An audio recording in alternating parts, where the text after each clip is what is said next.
Oi, gente, boa noite. Tudo bem? Meu nome é Guilherme, eu sou curador aqui do Sinusp. Hoje a gente tem o prazer de ter o professor Ismael Xavier aqui com a gente para falar um pouco sobre o filme, sobre o melodrama e fazer uma pequena introdução antes da gente fazer as perguntas. Boa noite, pessoal. Bom, já conversamos no início, né? Rapidinho. Bom, aqui a gente tem um bom exemplo, né, de um mestre do melodrama que trabalha muito essas questões primeiro, né, a questão das relações afetivas, né?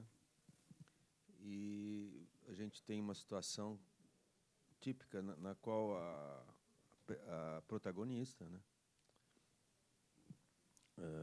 O nome dela é no filme Carrie. Eu tenho um problema de nome, não vem. E a Carrie é uma pessoa que, enfim, né, viúva, etc., e que vive num daqueles subúrbios, né, das cidades americanas, né, da classe média alta, né, e ela tem toda a conformação pessoal, né, muito inserida naquele ambiente e naquela área da sociedade onde ela se move, né? E aí vocês têm o início, não é, no qual ela é apresentada a nós e vai tendo relações ali com as pessoas para ir se compondo um certo ambiente, uma certa situação, né? E temos a presença dessa figura que destoa, digamos, daquele grupo, etc., que é a do jardineiro, né? O Ron. Claro que o espectador, ao assistir, né, vendo que ele é o Rock Hudson, ele é o protagonista de cara, pelo cast, né, pela escolha dos atores para fazer os papéis. Né? Jane Wyman e ele, quer dizer, sabe-se desde o início, né, independente de já estar, né, em andamento a história ou não, que ele é um dos protagonistas. Né? E o casal, digamos assim, que estabelece a sua, né, maior, né, condição de condutores do processo, ou de aqueles que são os protagonistas, né, já se define logo, né, independente da gente ir acompanhando. Daí vocês têm um filme que é muito bem dirigido, né, o Sirk é muito competente, ele tinha uma experiência muito grande, já chegou da Alemanha com uma experiência grande e se fixou no esquema hollywoodiano para fazer os melodramas. Ele se transformou num grande mestre, né, em que você tem uma situação na qual, né, a protagonista vive, né, um desejo, um projeto de vida que encontra uma série de negativos em volta. Né? Ela se sente cercada, né, e vai estabelecer, então, nesse caso, aquilo que é próprio. Né? Você tem uma relação amorosa que encontra uma barreira social. Essa barreira social se dá por preconceito de classe, no caso. Né? Aqui tem uma questão típica dessa figura do projeto, né? de um par amoroso e as situações sociais que lhes colocam um obstáculo. Né? E, ainda por cima, tem os filhos, né, que também se apresentam muito egoístas em relação e enciumados, né? Ficam enciumados porque acham que a viúva tem que ser fiel ao seu ex-marido, passar, enfim, o resto da vida enlutada, não é isso? Quer dizer, há uma exigência dos filhos de uma total, né, permanência, né, dentro daquela situação de uma mulher que foi casada com um homem que morreu, que é o pai do casal de filhos dela, e que tem uma atitude no início que parece ser simpática, porque, enfim, o Ron é bem aceito como jardineiro. Ele é de outra classe.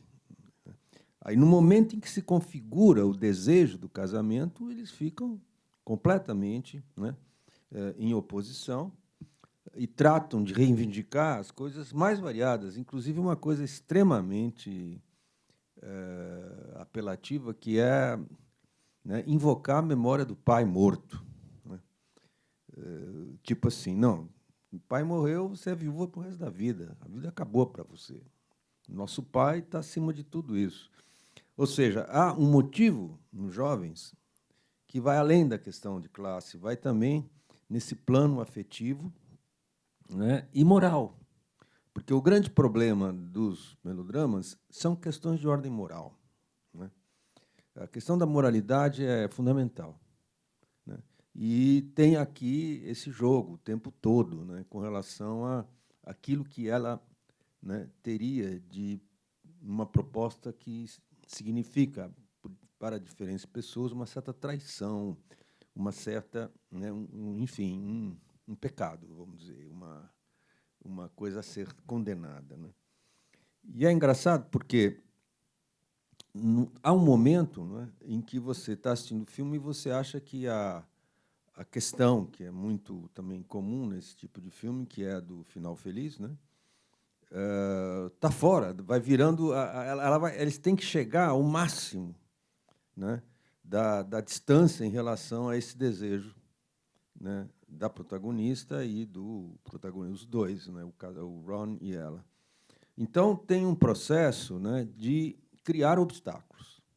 Né. Fundamentalmente, aí, é a coleção de obstáculos que cria o melodrama. Né.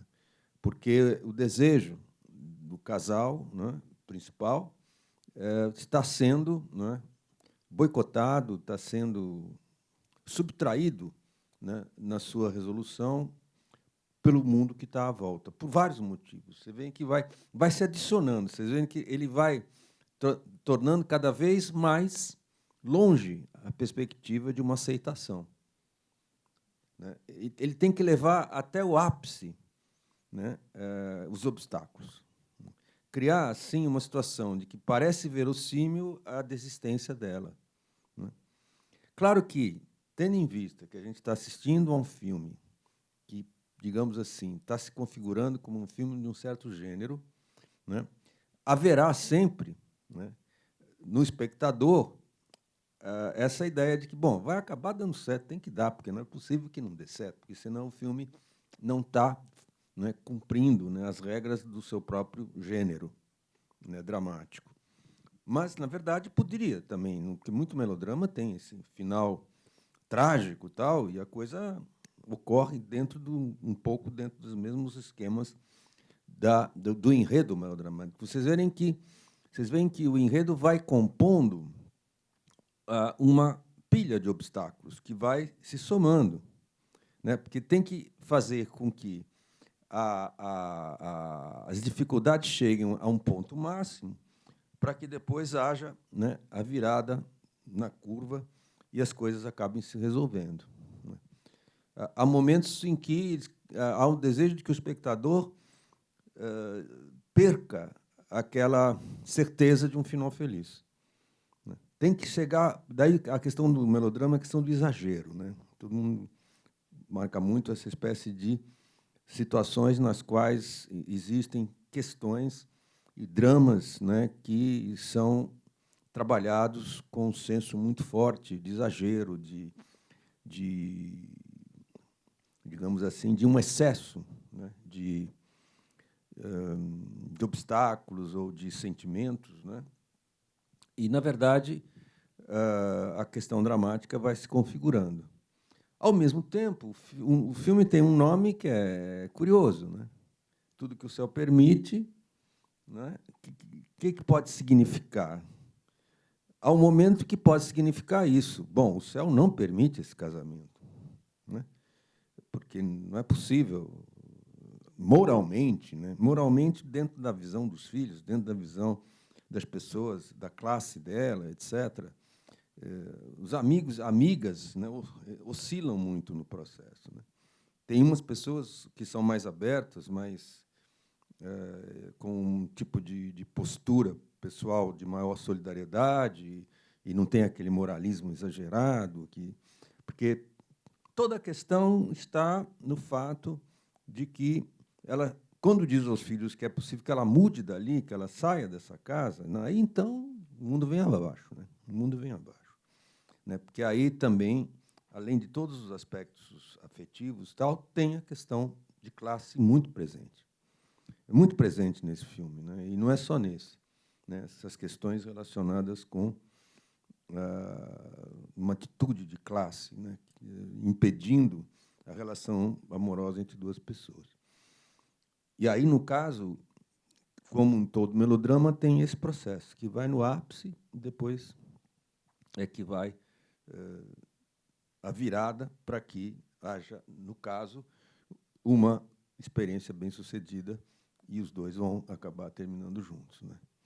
Mas tem que ainda criar mais um problema, vocês veem? Porque na hora que parece que tudo vai... Quando ela chega aí, até a casa dele, para retomar o contato, tem esse incidente dele estar lá em cima, mexendo nas coisas naquela neve, e chama, né?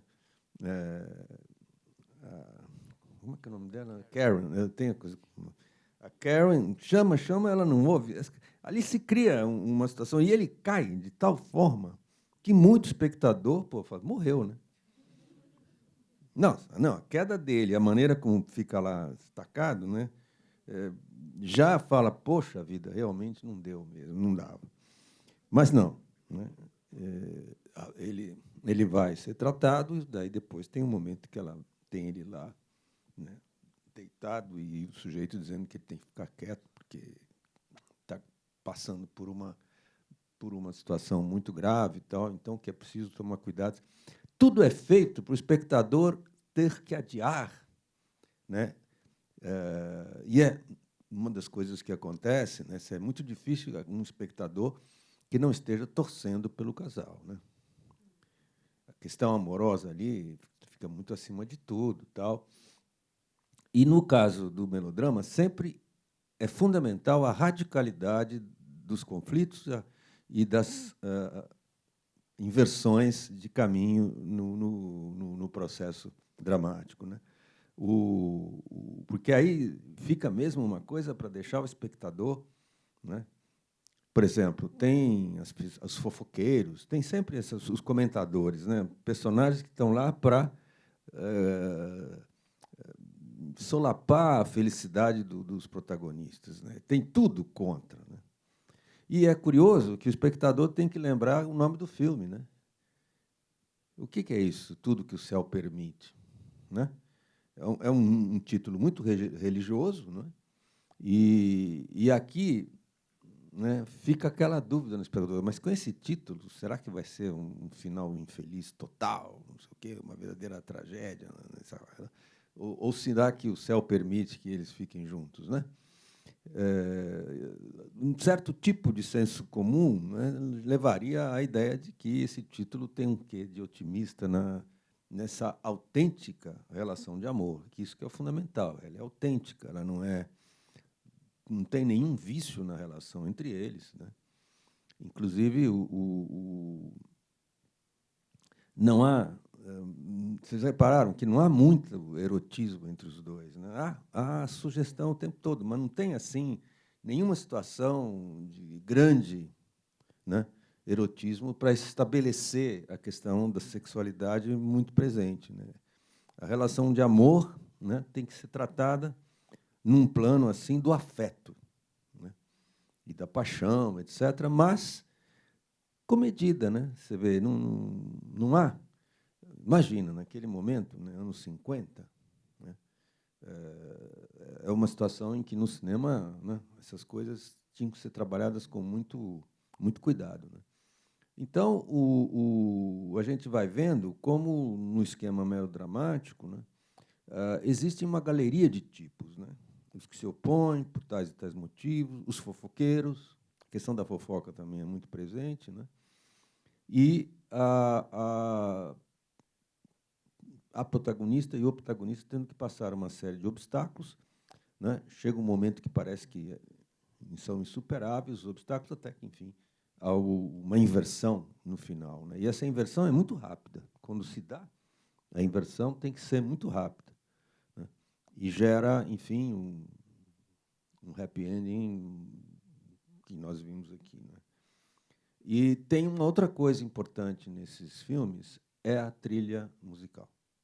Ela pontua tudo, ela está presente em tudo, criando o clima, né? Se você reparar, é uma música quase onipresente, né? Ela é muito, muito, muito forte, trabalhada muito bem ao longo, né, de todo o processo dramático e criando os tons que levam o espectador a sentir a situação também, às vezes, sequer tendo consciência muito clara de que está ouvindo a música, né? Mas ela está lá. Não, esse filme é muito musicalizado, né, em termos das sequências todas. E a gente tem essa questão, né, muito forte, né, de preconceito de classe. Isso é importante, né, nesse filme, né, que o meio social dentro do qual se dá essa experiência, né, é adverso, né, por vários motivos, tal, a essa relação que ela se propõe a ter com o jardineiro, né. Me lembra muito bem um outro filme, mas não é americano, esse espanhol, O Jardineiro Espanhol. Vocês viram esse filme? É um filme que também tem a história de um jardineiro. E você viu? Do Fassbinder. O Fassbinder é um cineasta alemão extraordinário, né? Da turma do cinema novo alemão final dos anos 60, dos anos 70. E o Fassbinder, ele era um admirador do Cirque. E ele fazia questão de dizer que o melodrama era uma referência importante, e ele fez melodramas, ao modo dele, muito mais intelectualizados. Tal. Um grande cineasta, Fassbinder, eu sou um grande fã do Fassbinder, e ele foi um cineasta que trabalhou bastante a questão do melodrama, e tendo as referências hollywoodianas, né, no seu cinema. E aqui, no caso, a gente tem uma situação típica desses os chamados exageros, né? Você tem que levar os problemas ao ápice, né, para depois vir a solução. E a solução, quando vem relativamente rápida, né? Vocês viram que, quando vira, né, tem o quê? Mais 10 minutos, nem 10 minutos de filme, né, quando vira mesmo a situação, né? E aí vem o alívio do espectador que está torcendo pelo casal, embora tenha gente que possa não estar torcendo, né? Mas o desejo do filme é que as pessoas... A expectativa é essa, um filme feito para pessoas que vão querer esse casal bem-sucedido. E a questão toda é essa, né? Fazer uma curva dramática que torne cada vez mais difícil aquela resolução desejada, né? E depois, na hora que há a inversão, a coisa é rápida, né? Porque tem vários momentos que a gente acha, agora resolveu, mas daí aparece mais um problema. Aí o espectador fala, agora tudo bem. Não está tudo bem, porque agora são os filhos que estão com essa questão. E o espectador fica muito irritado quando os filhos vêm e abandonam a casa. Eles próprios, que estavam lá, né, criticando muito e sendo contra esse casamento, porque isso vai significar, né, uma saída da casa, vai significar uma mudança no quadro social dentro do qual está a família, né, eles são os primeiros a ir embora, né? Aí, então, de certa maneira, isso também é outro ponto que é próprio do melodrama. Chega um momento que as figuras que estão sendo os obstáculos, elas próprias têm uma razão para deixar de sê-lo, né? Porque, por exemplo, né, tinha que pôr a recusa dos filhos por tais motivos, e depois tinha que retirar os motivos que os filhos tinham para se opor. E isso acontece em vários casos, né? E, de certa maneira, a gente embarca, né? Eu acho, alguém não embarcou, ficou indiferente, é difícil. A estrutura é muito forte, né? A estrutura dos melodramas é muito forte, ela te pega, né? A menos que você fique completamente, né, numa situação de intelectual, que, bom, eu estou acima disso. Tal, né? Mas são situações amorosas, claro, sempre é uma questão do amor, né? E aqui, no caso, a gente tem esse título, né, que é muito ambíguo, né? Tudo que o céu permite, bom, mas depende de quem interpreta essa frase para chegar a alguma resolução sobre qual é o significado. Alguém pode dizer, não, o céu não vai permitir isso. Não. E outro vai dizer, não, vai permitir porque o amor é autêntico, porque são boas pessoas. Enfim, e os motivos que têm as personagens para serem contra não são motivos muito, digamos assim, muito legítimos, né? São preconceitos, né? São ciúmes, né? São formas bastante, digamos assim, não condenáveis, tal, mas são formas bastante fracas, são formas muito sem legitimidade para que eles, na estrutura do filme, ganhem a parada, né? E aí teríamos uma situação muito diferente, se afinal não fosse esse que é, né? Mas o melodrama trabalha muito isso. Quanto mais convoluto o processo de criação de obstáculos, né, levando ao máximo, e depois vem a resolução, né, é muito típico do melodrama. E aí, por isso que todo mundo fala, o melodrama é sempre um exagero. Tal, né? E é mesmo. Né? Faz parte do gênero. Né?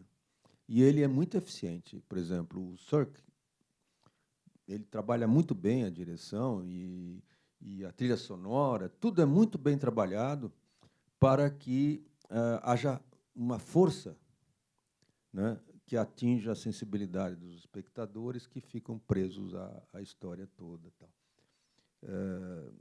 Vocês, como é que vocês... Eu estou curioso de saber como que vocês...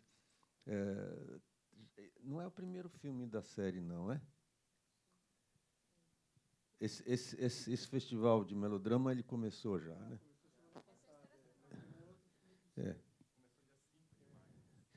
Eu não acompanhei, desculpa. Então, não, porque é o seguinte: na medida em que você vai vendo, você vai criando, né, uma espécie de conhecimento do gênero e você já está em condições de já saber, bom, agora é a hora que vai acontecer isso. Agora é provável que, etc. Né? Então, mas assim, quem nunca viu, né, não sei, alguém é o primeiro que vê de toda a série? Como é que vocês reagiram assim? Foi uma coisa que vocês achavam que o fim ia ser esse ou achavam que a oposição ia ganhar a parada e o casal ia se separar, não ia acontecer, né? E o que é importante é uma coisa muito forte que eu acho nesses filmes é trabalhar com a questão de classe. O preconceito de classe como um problema, né, é uma coisa que alguém acharia inesperada em Hollywood, o cinema americano dos anos 50. Também, né? A diferença de idade entre ela e ele. Isso também, você não acha, não? Tem, é forte? Totalmente. Essa questão da mulher madura em relação ao jardineiro jovem. Ele é mais jovem, sim. O Ron é mais jovem que ela. Isso é muito claro. Você tem toda a razão. Eu escolhi desse aspecto que também seria, para muita gente, um erro crasso, né? Uma mulher casar com um jovem, mais jovem e tal. Mas isso é muito bem lembrado. Eu esqueci desse aspecto aí. Obrigado. Legal. Mas, enfim, é esse tipo de estrutura que, em geral, marca os melodramas. Né? E o melodrama é sempre pautado pela ideia do exagero. Né? Ora você aceita o exagero como aceitável, né? Você põe tal, hora você fala, não, isso aí é demais. E é interessante, porque, em geral, são dramas de família, né? Bem diferentes de outros gêneros na história. Né? Por exemplo, muita gente compara a tragédia grega com o melodrama, as diferenças, etc. Né? Enfim, compara com diferentes estruturas dramáticas ao longo da história e com o realismo. Né? Uma das coisas curiosas do melodrama é que, digamos assim, a relação com o realismo é muito ambígua. Você não pode dizer que esse filme é irrealista no sentido pleno da palavra. Você pode dizer que ele é exagerado nas maneiras de tratar os assuntos, mas não que haja absurdos, né? Haja assim um irrealismo muito claro, muito óbvio. Não. Né? Você fica numa situação na qual a verossimilhança do enredo pode ficar assim muito perto do limite, mas ela se mantém, né? Não é um absurdo o que a gente acabou de ver, certo? É uma situação, né? Que pode estar exagerada, né? Pode estar trabalhada nos seus aspectos de maior conflito, de maior emoção, de maior preocupação do espectador, de interrogação, de ficar torcendo, né? Porque tem muitos negócios do espectador adquirir uma identificação com as personagens a ponto de ficar efetivamente torcendo, né? Quando a Jane Wyman está lá naquele momento de sofrimento muito grande, quando a coisa parece que vai melar de vez, o espectador fica, né, solidário com ela e fica torcendo para que ela resolva, né? Acho muito difícil encontrar um espectador que fala: é isso mesmo, esse negócio não tem que dar certo, não, né? Eu não conheço ninguém que teria essa posição. Tem alguém aqui que teria? Não, é difícil, é muito difícil ser. Porque, inclusive, o filme tem uma construção que leva você a ter... é muito difícil você não simpatizar com o Brown, o jardineiro. Ele é uma figura, sim, absolutamente, né? Assim, totalmente de bom caráter, totalmente, em tudo, muito positiva, né? Para você achar que é um absurdo ela se apaixonar por ele. E também ele tem essa nobre, né, postura, né, de começar um caso com uma mulher mais velha, né? E ele não tem o problema de classe que os outros têm, né? E, de certa maneira, é curioso que ele, né, em nenhum momento coloca essa questão na relação, né? Em nenhum momento, porque ele está achando natural essa aproximação, porque o que vale é o sentimento ali, né? Agora, as pessoas da família, as pessoas em volta, né? É Karen, né? O nome dela? Elas têm uma tendência de preconceito de classe muito forte, né? E isso é interessante, porque, de certa maneira, é uma coisa que, digamos, as pessoas vendo assim Hollywood no seu conjunto, né, não tenderiam a sentir que filmes de grande sucesso, como esses melodramas, apresentariam problemas de preconceito de classe da parte desses classe média alta suburbana, né, que fazem parte de um grande contingente, né? Grande contingente da sociedade americana é desses subúrbios de classe média alta, né, que justamente criam esse bolsão, né, de classe média alta que não tem que enfrentar, né, as questões próprias às grandes cidades, né? Eles criam o seu próprio mundo, né, criam a sua própria segurança, criam toda uma série eles tomam uma série de providências e fazem, né, desse lugar onde eles moram uma coisa assim totalmente protegida, né? E, enfim, eu gostaria que vocês falassem um pouco ali depois dessa minha fala. Você lá também, Jaltinho. Não, eu queria perguntar se existe alguma relação mais proposital assim do melodrama com a tragicomédia. Uhum. Tem. E se tem exemplos de melodrama que terminam em tragédia? Tem. Não, tem muitos que terminam em situações que a gente chama de trágicas, né? Embora toda uma discussão em que o melodrama e tragédia são gêneros muito diferentes, né, na sua estrutura, tal, em relação aos mundos em que foram criados, lá na Grécia, e também o melodrama da Inglaterra, né, na época do Shakespeare, né, que também são tragédias, tal, Hamlet, etc., mas que tem um quê, né, de parentesco entre o melodrama e a tragédia, né? Muda um pouco a estrutura dramática, as personagens não são mais participantes daquela nobreza das classes que são presentes, por exemplo, seja lá na Grécia, que são problemas de família, né? Sempre. Questões de família. As tragédias também. As tragédias gregas tinham uma questão de família muito presente. E o Shakespeare também. Mas no outro tom, no outro tipo de esquema dramático, né? E que, em geral, os anti-melodramáticos veem o melodrama como uma espécie de versão menor e de menos qualidade, de menos complexidade que a tragédia. Então, claro, o melodrama tem um tipo de construção nos diálogos totalmente naturalista, assim, uma coisa do cotidiano, enquanto que nas tragédias, né, o escrito dos diálogos são textos literariamente muito mais sofisticados do que roteiro de melodrama, né? Muito mais sofisticados, né? Há uma forma muito diferente de serem propostas, né, as questões através da fala das personagens, né? É uma fala poética, né? Super poética, né? Que está lá nos gregos, está lá no Shakespeare, né? Cito Shakespeare porque é um mais típico, né?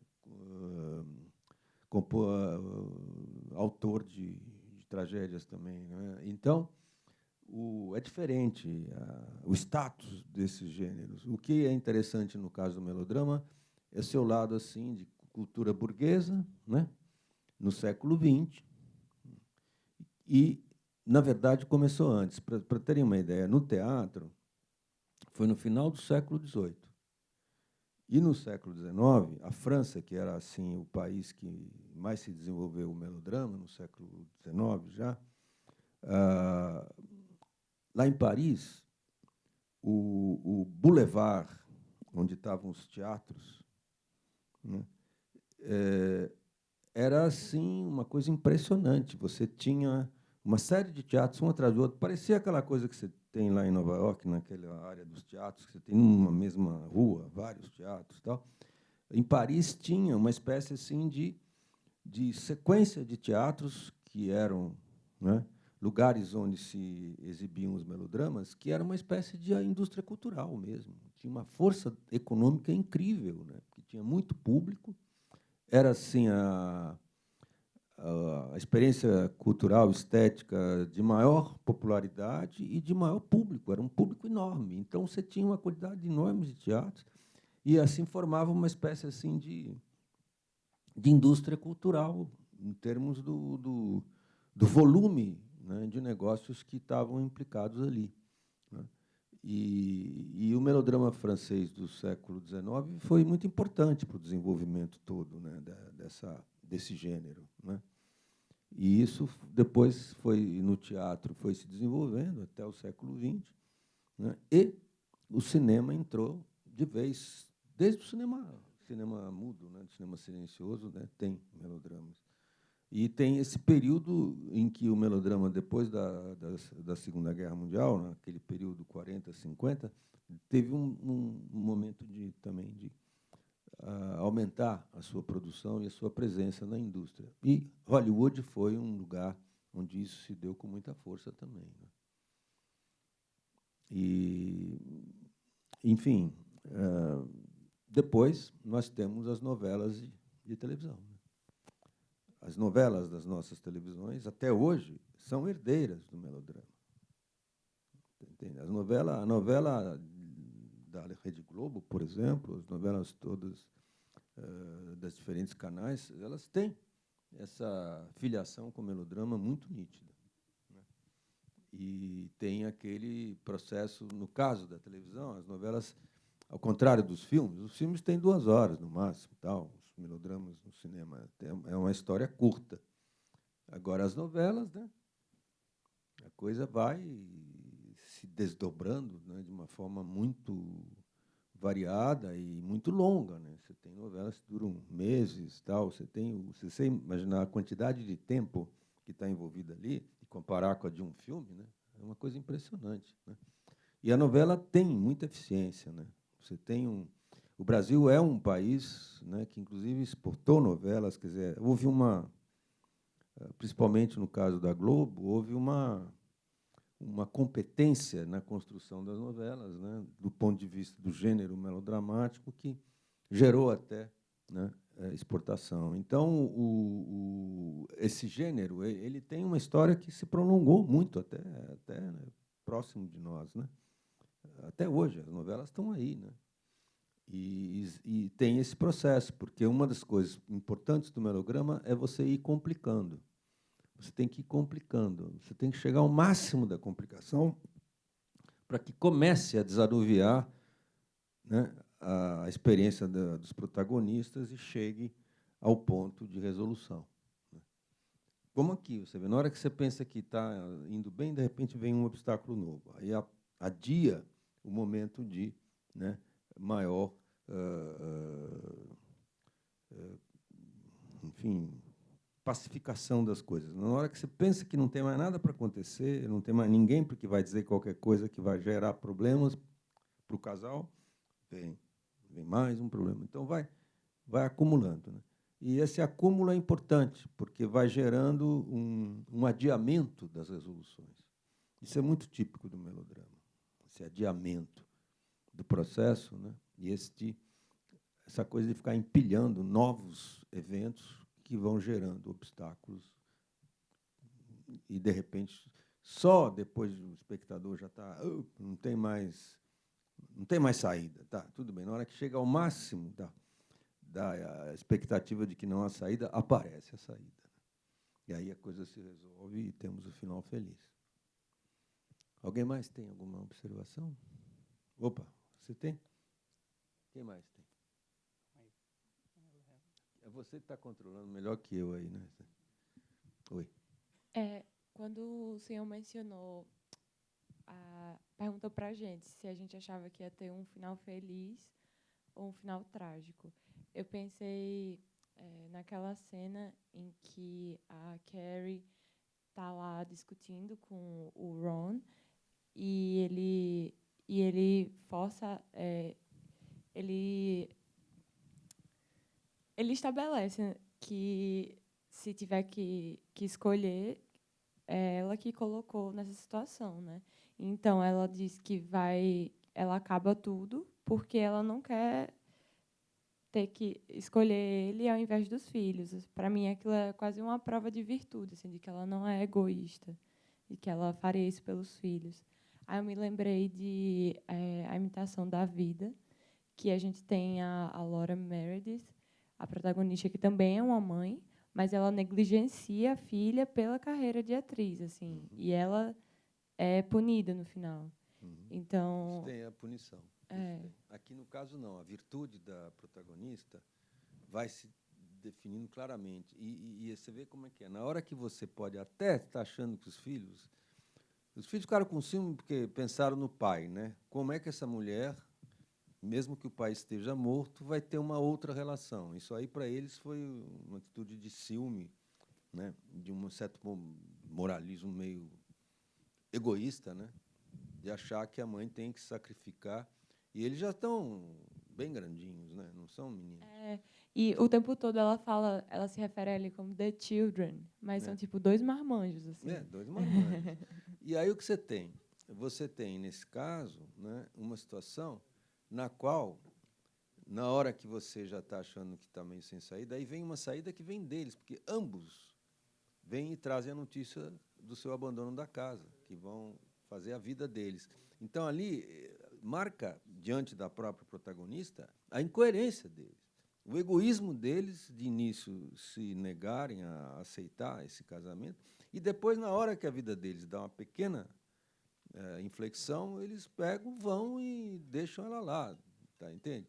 Então, isso vai gerando, né, as questões que tornam possível o casamento. né? Você pode se perguntar, mas se os filhos tivessem continuado em casa, ela não ia casar. É possível que não casasse, mas aí são hipóteses, né? O que aconteceu efetivamente foi isso. O egoísmo deles, que pediram o sacrifício da mãe em nome do pai morto, mas, no primeiro momento em que, por força do desenvolvimento pessoal deles, foi importante ir embora, eles foram embora, não vieram ficar, não vamos deixar a mãe sozinha, entendeu? Então, aí isso liberou. Isso aí foi a liberação maior. Eu acho que o maior obstáculo ali, num determinado momento, eram os filhos. Mais do que a fofoca do bairro, mais do que outros empecilhos, a questão que estava efetivamente a mais difícil para ela era a questão dos filhos. E, na hora que eles vêm e falam tchau, aí não tinha mais motivo para ela se sentir culpada. Aí ela resolve, né, procurar o Ron. E aí vem, né, o susto maior de todo o filme para o espectador, que foi o sentimento de que ele tinha morrido naquela queda, né? Ali podia acabar o filme, suponha. Se o filme fosse para ser efetivamente uma tijolada no espectador, ele morria ali, que acabava. Seria, assim, um outro tipo de tonalidade do melodrama, entende? Mas aqui, o filme decide assustar o espectador, mas fazer dessa última queda, efetivamente, aquilo que torna possível o reencontro dentro de um padrão afetivo que leva ao casamento, né? E antes disso tem aquela cena que traz a televisão para a casa dela, que é Essa espetacular. cena é maravilhosa. E naquele momento você já está completamente dilacerado, né? Não, e eu achei incrível o fato de que ela aparece na tela, né?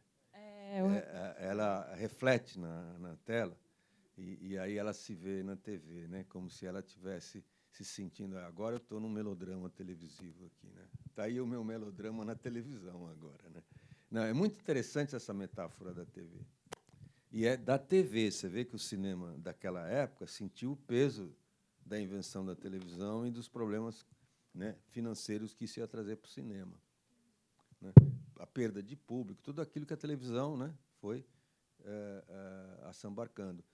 E aquela cena eu acho extraordinária, porque ela tem a história dela ganhar a televisão justamente para, em primeira instância, ter algo que possa, né, atraí-la e compensá-la da perda do seu amor, né? E aparece ela como lá dentro da TV, né? Interessante aquele reflexo, né, que faz essa metáfora, né, de que ela está, na verdade, ela está vivendo um melodrama que estaria na TV, né? E aí há esse espelhamento que é muito interessante. E a questão deles darem a TV é isso, né? Tipo, pensando que estavam, né, afastando a mulher dessa perspectiva de casamento, de mudar a vida dela. Mas aquilo gera, assim, o ponto máximo do momento em que ela está absolutamente arrasada, né? E depois vem a inversão. E a inversão, quando vem, é rápida sempre, né? Mais alguma coisa? Eu vou tentar colocar em palavras o que eu estou pensando. Tá. Quando você falou da realidade, do quão real seria o filme ou não, né? Eu fiquei pensando que eu tive muito a sensação de que eu estava ouvindo a mente das personagens. Me parece que os diálogos têm um tempo de cada um, assim, de cada um falar, sabe? E é quase como se fosse tão real que parece irreal, porque a gente não falaria tudo isso, mas no filme está dito. Porque Isso tem que muito expressar. interessante. Os diálogos desse tipo de filme tem que ser muito, muito expressão das personagens. É uma forma de definir a personagem, né? E são muito elaborados esses diálogos, né?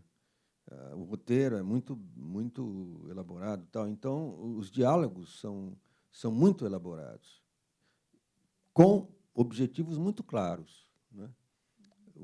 Inclusive quando tem reticências, né? Quando o personagem está em dúvida e fala alguma coisa assim. Um trabalho do dialoguista excelente. É muito competente esse cinema. Isso que eu queria trabalhar. Ele é muito competente. Não é gente burra que faz isso, não é limitado. Ele é muito competente.